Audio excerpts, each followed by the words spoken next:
Let's now go to one of the all-star guests of this 2016 election cycle, and that's Roger Stone, a good friend of the Breitbart site, and really this populist nationalist movement, one of the people who's led the way for quite a long time. He's been proven quite prescient this year. Roger, thank you for joining me on Breitbart News Daily.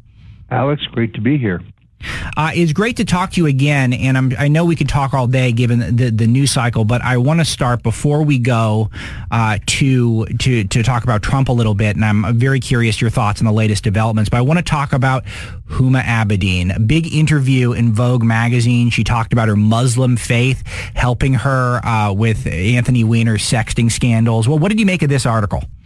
Yeah, it's interesting. It's an attempt, of course, to clean Huma up and to make her respectable, even sympathetic for voters. Vogue has been a great enabler and advocate for Hillary Clinton, which is ironic in view of Hillary's role in bullying, intimidating, and threatening the various women who have been her husband's sexual assault victims. Are those the actions of a feminist or an advocate for women? I think not. So it is funny. Yesterday, there were quite a few tweets online saying, "Oh, Steve Bannon and Roger Stone, they are advocates for the conspiracy theory about Huma." No conspiracy theory. This is really simple. Her parents were funders of the Institute for Muslim Minority Affairs. Also active in the World Muslim League, both funded by the radical Sheikh Omar Abdul Nassif, who also founded the Rabitha Trust, identified by the Department of Justice as one of the funders of the attack on America on 9/11. Those are indisputable facts. It's ironic that Huma also comes out of the Institute of Muslim Minority Affairs, as did Mr. Khan, who, of course, got quite a bit of press at the Democratic Convention last week. Two radical Islamic organizations. See, Roger, if the left was listening, and they are, and more than ever now, which is why we got to be at the top of our game, because this is really, we're getting into the home stretch here. They would call all this conspiracy theories. They would call pretty much everything we post at Breitbart and everything you talk about as conspiracy theories. I'll give you a conspiracy theory. Donald Trump and Paul Manafort are in bed with Vladimir Putin now. There's a conspiracy theory. That's what I'm talking about.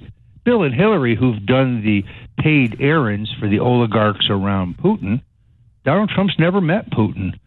Putin certainly met the Clintons. That's why he doesn't trust them. He's well aware of the fact that Hillary's a neocon and that she's probably committed to war with Russia.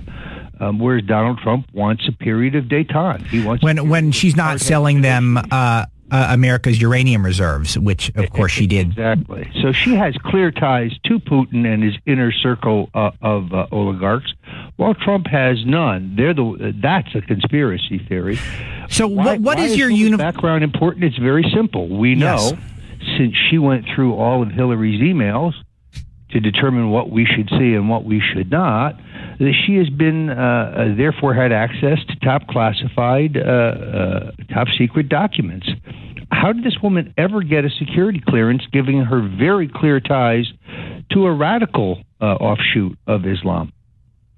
One thing that's interesting is her relationship with Anthony Weiner and then her relationship with Hillary Clinton, that you may have learned the hugely embarrassing, or as Drudge calls it, humiliation this week, with Anthony Weiner getting catfished by a Republican man into a sexting tryst of some sort, where it's actually someone posed as a woman, attractive young woman, presumably, but it was actually a Republican man. So that marriage is not a traditional marriage, let's say. Clearly, Bill and Hillary's is not a traditional marriage. Do you have a theory on what's actually happening?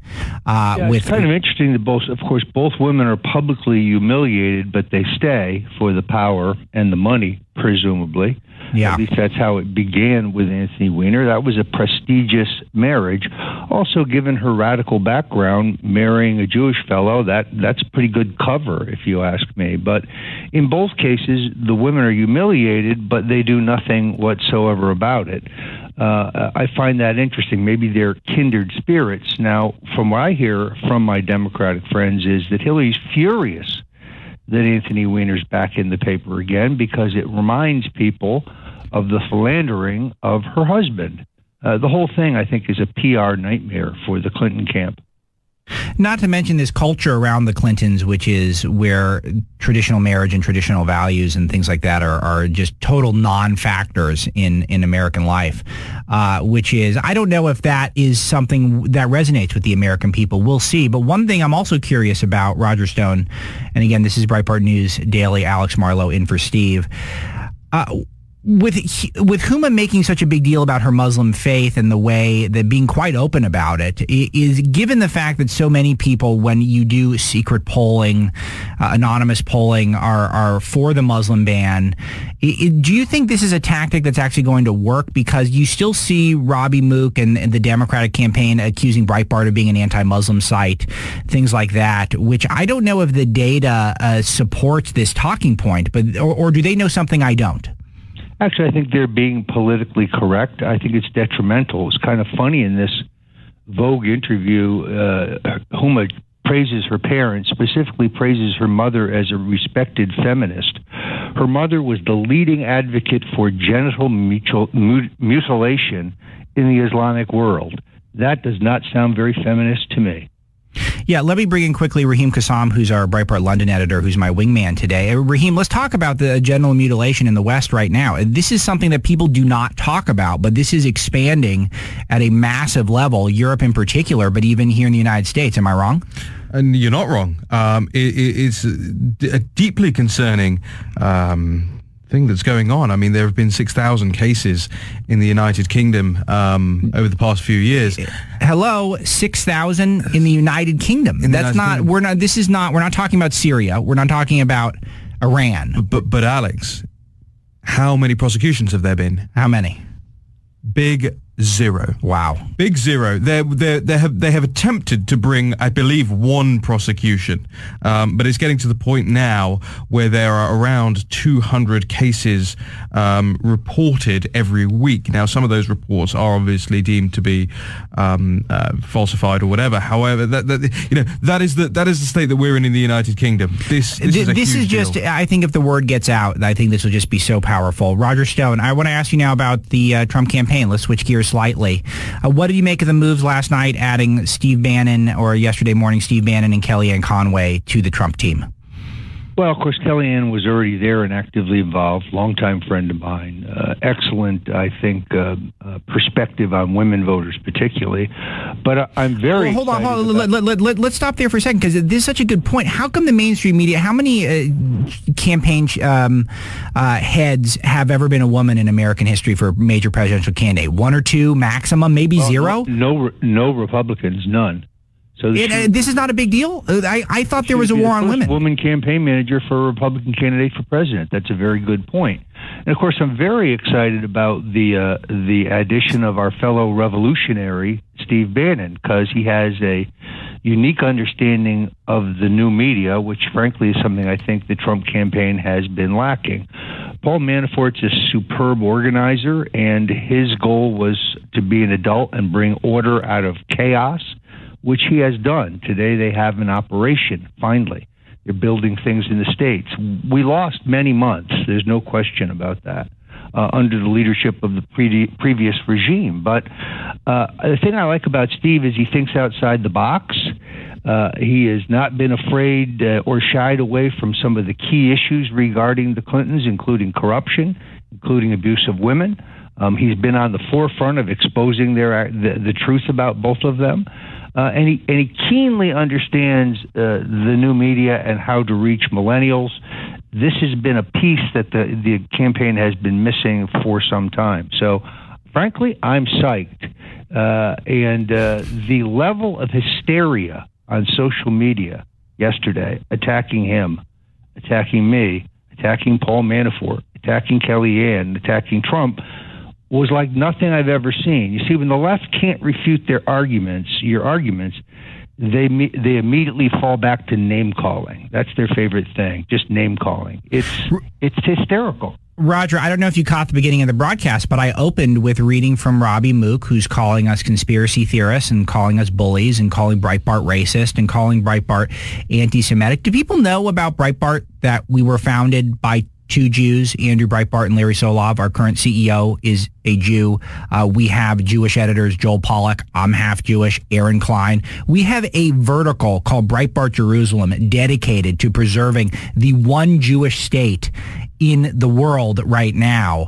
But we're called anti-Semitic. These words don't mean anything anymore, Roger, do they? No, they're part and parcel of the David Brock, James Carville school of politics. I'm sure you remember when James called the women assaulted by Bill, sexually assaulted by Bill, trailer trash. Yes. Who's going to believe them? So it's class-based as well. The elites cannot refute our arguments, so they have to resort to name-calling. It would be funny if it wasn't so sad. Roger Stone, we got to take a break here, but give us your prognostications and your predictions for the next couple of weeks ahead in this election. Well, we have to come up against the hard fact that early voting starts in just 6 weeks in a couple states, and then by October 12th, it becomes a torrent. So the Trump campaign doesn't have as much time as it might appear to turn their situation around. Very key point. In Florida, more people will vote in early voting than will vote on election days, for example. So this has to begin now. The campaign has really two imperatives. It has to continue to galvanize its base. There are a few Republicans missing that we have to bring back. That's not that difficult. But then, frankly, we must make an incursion into their pile, into their vote, whether it is African Americans or younger women or union members who favored Bernie Sanders because they liked his positions on trade and war, which are closer to Donald's positions than Hillary's positions. But the whole notion that we can win with just our base is false. On the other hand, the whole notion that they can win with just their base is false. That's the Obama strategy, by the way. So I'm very optimistic. Trump is still in range. This is still a viable candidate. We did lose some time over the early summer, which is unfortunate. But at this point, I'm growingly optimistic that my friends Bannon and Conway and Fabrizio and Manafort now form a highly capable team that can move things forward. Well, I think a lot of people listening hope you're correct. Roger Stone, go to stonecoldtruth.com. Roger, where else can we find you online? Okay, Roger dropped. These days, for my books, you can go to rogerstone.com. Rogerstone.com. We'll be checking him. We'll be checking in with him periodically throughout the rest of this election season.